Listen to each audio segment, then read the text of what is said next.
Hey, what's up? Welcome to math. All right, so today we're going to learn how to pose statistical questions.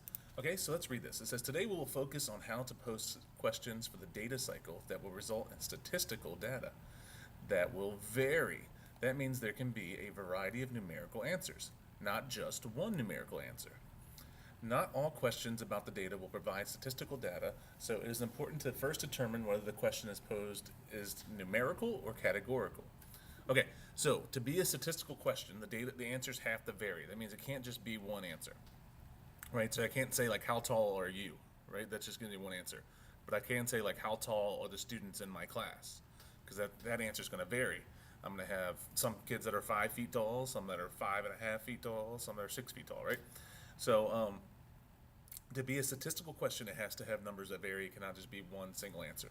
And then inside that, you can have questions that are numerical or questions that are categorical. So numerical are the ones that give you numbers.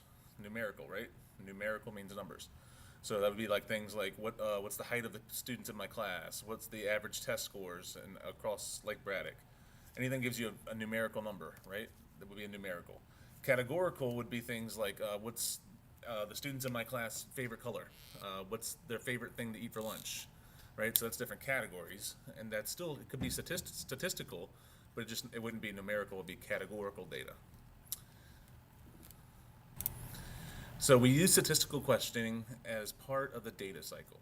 So this is the data cycle over here, right? So the data cycle, it says you want to formulate questions. That means make questions to be explored with data. And then we want to collect the data and then organize and represent our data. That's like putting it into a graph or putting it into a chart or putting it into a table, like a histogram or a stem and leaf plot or a frequency chart or a bar graph, whatever fits the data the best, right? And then you analyze the data and communicate the results. So that means once you make it into your box and whisker plot or your stem and leaf plot or your histogram, then you can look at the data and make questions from it or see like what averages there are or see how your data lies. Okay, so this next part, let's see if these questions are statistical or not statistical, and then put us a explanation of why or why not. Okay, first one says, how many letters are in my last name? So that one would not be statistical. The reason why is it because it only has one answer, right? So we said statistical questions have to vary. We have to have a multitude of answers. If you're just asking someone how many letters are in their last name, that's not statistical. That's only giving you one answer. You can't have make a graph or something like that just from one data point. How many letters are in the last names of all the students in the middle school? That would be statistical because you're asking however 2,000 kids in the middle school here at Lake Braddock.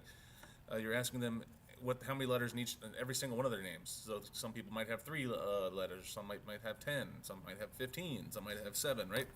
So that would vary. What are the colors of the shoes worn by students in my math class? That would also be statistical because it's varying. You could have white shoes, black shoes, red shoes, and you're not just asking one person, you're asking the entire class. So that could be statistical. Okay, so that example there, colors of shoes, that would be an example of a categorical question, right? So let's do numerical or categorical. Let's determine the difference between the two. So this first one says favorite flavor of ice cream for each of the 10 seventh graders. So favorite flavor of ice cream, that would be a categorical question, right? It's not giving you a numeric value. It's just you're asking, is it chocolate, vanilla, chocolate chip, mint chocolate chip, right? Moose tracks, whatever it is. Okay? So those would be categorical. Hours of sleep on a school night for 37th graders.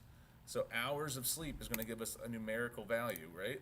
So that would be a numerical question. It's giving us a number.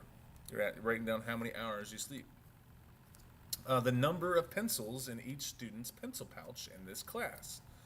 That would also be numerical because it says number of pencils. So anytime you're dealing with numbers, that's a numerical question. Categorical questions were things like favorite ice cream or color of shoe or what's your favorite song. Those are all type of categorical questions. All right, last part here. It says rewrite the following questions to make them statistical. Okay? It says how many points did the soccer team score in their last game? Well, one thing I would change with this is who uses points for soccer. Most people say goals, but that's besides the point. So this is not statistical because it's only going to give us one answer. It's saying how many points did they score in their last game, right? So how can we make that a statistical question? So we can make that a statistical question by saying something like this. How many goals did the soccer team score in each of their last 10 games, right? So that's giving us varying responses, right? Next one, how many pets does your math teacher have? So that's not statistical because if you asked your math teacher, how many pets do you have, that's only going to give you one response. Your responses aren't going to vary, right? So how can we make that a statistical question? Well, we can make it something like this. How many pets does each math teacher at Lake Braddock have? Right? So if we asked all the math teachers in the whole school how many pets they have, then our answers would be varying, and then that would make it a statistical question. All right? If you ever have any questions, please ask me anytime, and I'll catch you next time. Bye!